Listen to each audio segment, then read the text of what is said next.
bem com vocês? A ProRegiane espera sinceramente que sim, vocês estejam muito bem, tá? Em casa, se cuidando e estudando também.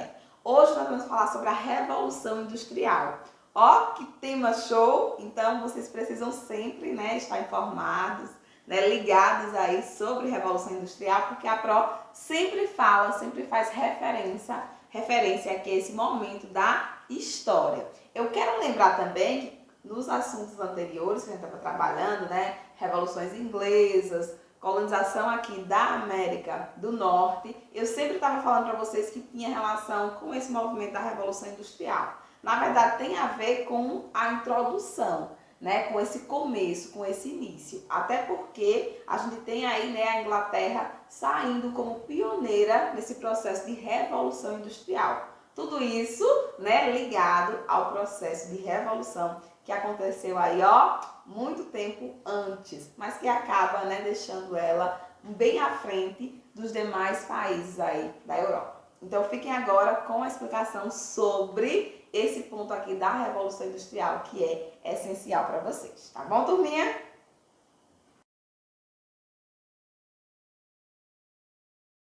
Quando eu digo para vocês revolução, o que foi que eu disse para vocês quando a gente estudou Revolução Inglesa?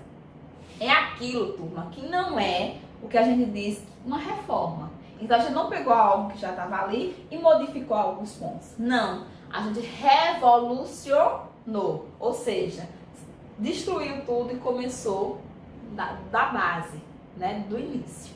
Então esse é o princípio da Revolução Industrial. E a Revolução Industrial vai ser o quê? Um conjunto de transformações que aconteceram, principalmente, né, nas técnicas, de como é que a gente produzia as coisas, na economia e, lógico, evidentemente, que não ia ficar o social aí fora. Se você modifica a técnica de produção, a forma de economia, a sociedade ela vai permanecer a mesma? Não tem como. Então, a Revolução Industrial, ela vai ser justamente esse momento de transformação social, econômica, política e cultural, ok? E essa transformação vai vir justamente por quê? Porque a gente deixa de ter uma produção, né, realizada pelo homem, onde o homem ele produzia, se ele precisasse de uma bolsa, ele produzia a bolsa inteira, né? Se ele precisasse de algum utensílio, ele ia produzir esse utensílio de forma completa, e a gente tem a introdução das máquinas. Então as máquinas, a partir de agora, é que iam produzir. O homem ia servir só para auxiliar em um determinado processo. Então ele ficava somente em uma partezinha daquela construção. Então aqui, gente, essa Revolução Industrial é justamente o quê? A inserção da máquina. O homem deixa de ser a figura central e vai ceder lugar para essa máquina. Então esse é o ponto-chave da Revolução Industrial. E a gente conversou, né, em outros momentos aí, né, no início desse ano, eu lembro que a gente vai entender esse processo da manufatura, que deixa de acontecer, para a maquinofatura. Eu vou falar mais na frente aí, né, quando a gente for explicar. Isso aconteceu quando? Século XVIII. Perfeito, não foi? Depois da Revolução Inglesa. A gente tem essa Revolução Industrial. E aconteceu aonde? Onde será que aconteceu essa Revolução Industrial? Bora lá para o próximo slide. Aconteceu justamente na Inglaterra. Lembra que eu falei para vocês? O primeiro país a propiciar, né, a ter essa revolução foi justamente a Inglaterra. E qual foi o motivo da Inglaterra ter sido esse primeiro país a propor essa Revolução Industrial? Principalmente, são questões ligadas à sua Revolução, né, Inglesa. Então, a sua modificação da sociedade. Aqui eu citei, né, vou pontuar com vocês algumas questões e vocês vão lembrando aí da nossa aula sobre Revolução Inglesa, né? Então, capitais acumulados, ou seja, eles tinham muito dinheiro acumulado nesse momento das grandes navegações. Então, eles dominavam a questão do comércio ali marítimo. E aí, eles conseguiram acumular muito capital, né? Através das colônias que eles tinham, mas também através dos acordos comerciais que eles tinham ali com os países da Europa. Então, tinham muito dinheiro. Tinham o que a gente chama, né, de uma burguesia rica. Disponibilidade de mão de obra por conta dos cercamentos, né? Esses cercamentos ali dos campos, né? Que foi feito por quem? Lembram da rainha Elizabeth I? Pronto, a danada, no seu reinado, promoveu o que a gente chamou de quê, gente? É interessante que você observe que na Inglaterra, nesse momento, antes desse cercamento, o que a gente tinha? A gente tinha um campo com uma propriedade comunal. Todo mundo poderia utilizar, né, a parte que você precisasse, né, para produzir. Então, era uma produção que ela era, como a gente pode dizer, comunitária. Com esses cercamentos, ela passou a ser uma propriedade privada. Muita gente que vivia no campo não tinha mais como permanecer. Foram para onde? Para os momentos que a gente diz ali, né, nas cidades, para as vilas, né, mais organizadas. As cidades. E aí a gente tinha o quê? Uma disponibilidade de mão de obra. Muita gente ociosa, sem emprego, né? Então, matéria-prima disponível. A Inglaterra tinha muitos recursos naturais que foram essenciais para esse momento aí de Revolução Industrial. Né? Quais eram? Né? Então, assim, ferro, carvão. Então, tinha a questão da produção da indústria têxtil, né? Então, tinha muitos animais, utilizavam muito a questão da lã. Então, eles tinham essas reservas de materiais, de matérias-primas disponíveis. Já falamos aqui de 3 princípios para o pioneirismo aí da Inglaterra nessa Revolução Industrial. Vamos observar mais algumas coisinhas aqui no próximo slide. Tinha o mercado consumidor, né, abundante, por quê? Porque como ele dominava a questão do mercado ali, né, marítimo, então ele tinha para quem vender. Então tinha o mercado consumidor, bom, então para você produzir em grande escala, você precisa ter esse mercado consumidor. A Inglaterra tinha, ou seja, a Inglaterra tinha tudo para começar. Tinha que ser realmente a Inglaterra para fazer essa revolução industrial. Outra questão, a marinha, né, que era muito poderosa porque ela tinha, a parte dos atos de navegação de Oliver Cromwell, lembram lá da Revolução, né, puritana, que ele assume, então ele assina os atos de navegação. Esses atos de navegação deixou a marinha inglesa como sendo a marinha mais poderosa do mundo, porque ele poderia aprisionar, inclusive, alguns navios que circulassem na área, né, que ele tinha domínio. Além desses atos de navegação, propiciar que somente a Inglaterra pudesse fazer trazer algumas mercadorias para a Inglaterra. Ok? Burguesia no poder, a partir da Revolução Gloriosa. Lembram que a gente deixou de ter aquele absolutismo do rei e o parlamento, a partir dos burgueses, assumiu. E a questão da ética, né, protestante, que também visava muito a questão de acumular.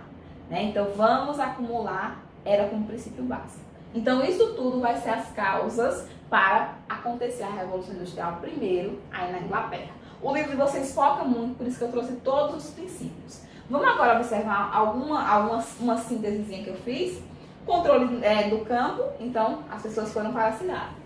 Acúmulo de capital a partir das diversas formas aí que eu já comentei com vocês. Burguesia ou burguesia poderosa, rica, bem-sucedida. Crescimento populacional, então tinha muita mão de obra, né? E reservas de carvão, né? Ferro, várias matérias-primas que eram essenciais, além da situação geográfica extremamente favorável. Aqui a gente percebe, né, que temos a Inglaterra, né, então essa ilhazinha. Então ela tinha livre circulação para a América, né, assim como para a Europa. Então ela ficava aqui no centro, essa ilhazinha, na Inglaterra, né, como essa ilhazinha, e ela tinha essa dominação. Então essa situação geográfica também ajudou aí na Revolução Industrial. Tranquilo, gente? Só que a Revolução Industrial ela aconteceu em fases. Vamos conhecer essas fases? Então, as fases da Revolução Industrial. Primeira, segunda e terceira. Por quê? Porque acontece de forma diferente. Vai ter mudanças aí na sociedade totalmente diferentes.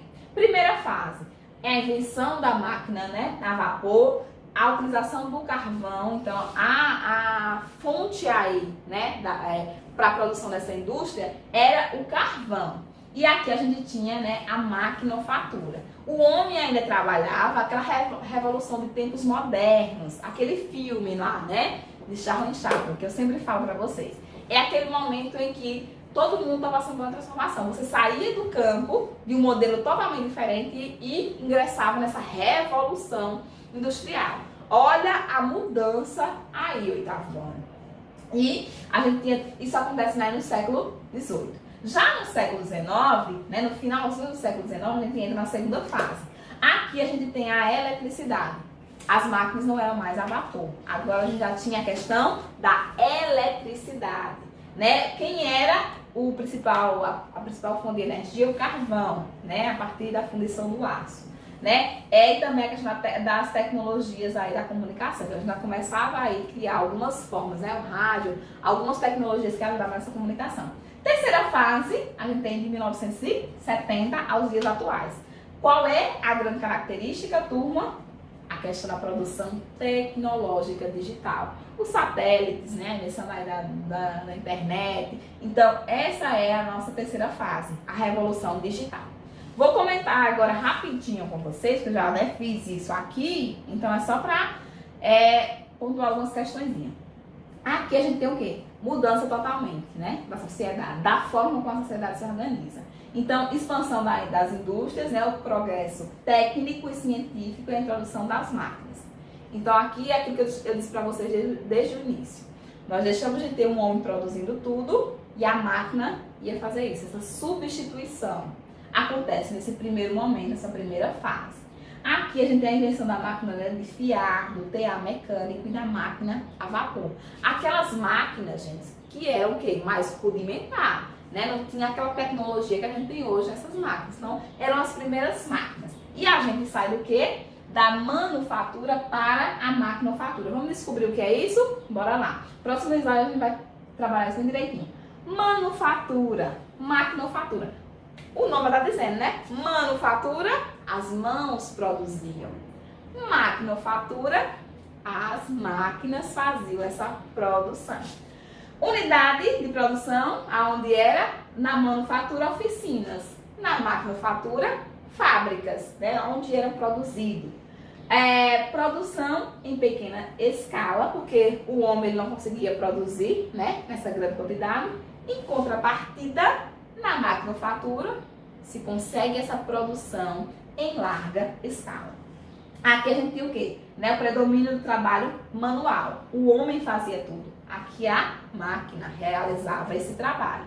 Né? Aqui a gente tem a especialização do trabalho. Então o homem ele ia fazer toda a etapa aqui na manufatura. Ele tinha um controle, ele dominava o produto inteiro. Aqui a gente tem a divisão do trabalho. O homem fica responsável apenas por uma parte da produção. Então, se é uma bolsa, ele fica responsável por colocar o zipzinho. Então, é a divisão do trabalho. Aqui a gente tem os trabalhadores, né, controlando os meios de produção, que são basicamente eles, né, e algumas ferramentas. Aqui a gente tem, né, a questão do patrão, que vai controlar toda essa situação. São características, né? É a passagem que nos mostra a primeira fase. Segunda fase da revolução, entenderam, né? Espero que sim, acho que eu estou conseguindo passar para vocês. Segunda fase da revolução industrial, a gente já começou, né? Aqui a gente deixa essa segunda fase, o ponto-chave aqui é que a gente deixa de ter somente na Inglaterra e a gente vai expandir para outros países. E aí eu citei aqui, né, principalmente a França e a Alemanha. Não só eles, outros países, né, começaram esse processo de expansão aqui nessa segunda fase, né? Descobertas foram importantes, né? Aqui eu vou citar petróleo, né? A gente vai ter a invenção da lâmpada, né? Então, assim, do telégrafo, do telefone. Aqui a gente já tem realmente a questão da tecnologia da comunicação mesmo acontecendo. E avanços na área da medicina, né? Nesse pensamento de vacina, construção de vacina. Então essa revolução industrial era também uma revolução que ela propôs também muita questão da sociedade. Vamos mexer de fato na sociedade, vamos ajudar de fato essa sociedade. Ok? Terceira fase, eu já disse para vocês. Qual a característica da terceira fase? A informática. O meio digital, a construção de satélites. Então, é uma fase realmente que mexe com a forma como a gente já tinha até então, né? Então, é uma fase aí que a gente vai ter grandes avanços, né? Então, aqui na ciência, na tecnologia, na informática, na questão da medicina também. Então, aqui a gente vai trabalhar muito com essa questão digital, robótica. Então, essa terceira fase, ela é uma fase mais revolucionária, que vai quebrar aí paradigmas, né, que vinham sendo colocados. Então, ela acontece realmente no finalzinho, né, do século XX, a gente vai ter já, e agora século XXI, né? Então, abrange esse período aí e permanece até hoje, na atualidade. O tempo todo a gente tá essa revolução industrial, se mexendo, se movimentando. Ok? Agora é o finalzinho, é a síntese. Então, quando, quem, energia, setores. Da primeira, da segunda e da terceira. Quando? Primeira, a gente viu, século XVIII.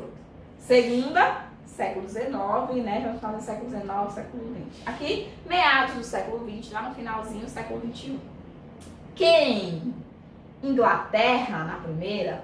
Aí, na segunda, a gente já vai ter outros países, né? Os Estados Unidos, aí já começou. França, Alemanha, Japão, né? Entram aí. Portugal também começa. Então, a gente já começa esses países aí, né?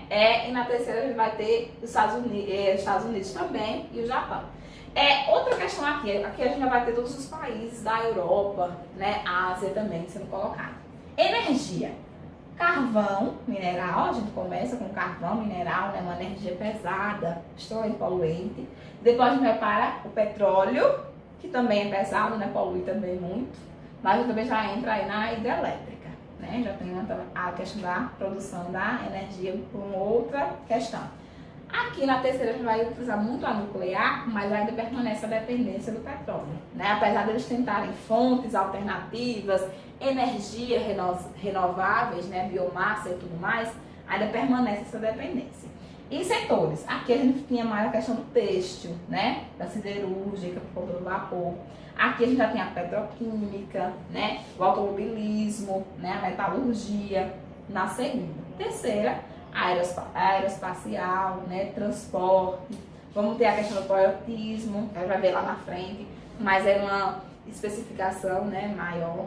Biotecnologia, a química, né? A bioquímica também acontecendo. Essa promoção aí, satélites e tudo mais. Bom, gente, nós ainda vamos trabalhar a Revolução Industrial a partir da ótica do trabalho. Essa é a nossa missão na próxima aula, ok? Mas eu espero que vocês tenham compreendido, aí, né? Compreenderam aí os pontos principais da Revolução Industrial. Um cheiro e até a próxima aula.